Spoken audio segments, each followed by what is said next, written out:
Top tips for helping baby sleep. The area of infant sleep is somewhat controversial. Some advocate letting babies cry it out, while others believe in meeting babies' needs around the clock. Still, others support co-sleeping, while the crib camp points to the advantages of a baby having his or her own room. The following are some tips for helping your baby sleep. None of these tips is intended to advocate or promote a particular parenting style or school of thought. These are tips that are applicable to all sorts of parenting approaches. Here are some ideas. Swaddling. For young babies, especially newborns, the lights, open space, and cold, relative to the womb temperatures can be overwhelming. Swaddling, or wrapping your baby closely in blankets, can go a long way to helping the baby feel secure enough to sleep. If you have trouble with swaddling, or it does not seem to be working, try wrapping baby more closely. Remember how tight he or she was in the womb just days or weeks before.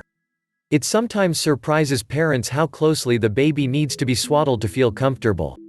Of course, you should never tie or fasten anything tightly around your baby. White noise. Fans of white noise devices can be very helpful for promoting a baby's sleep.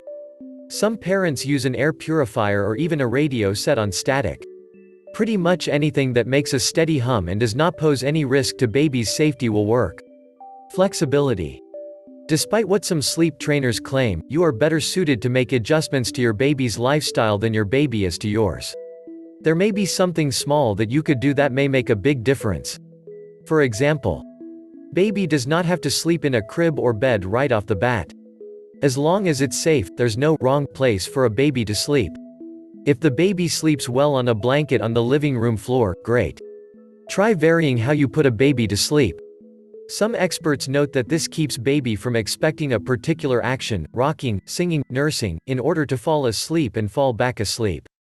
So it's recommended that you vary your methods for putting baby to sleep. Closeness. If babies do not get a lot of cuddling, interaction, touch, and a certain amount of peace and quiet, they may look to have those needs met at night. Try to satisfy your baby's needs for closeness and touch during the day, and you may find that he or she rests more peacefully at night.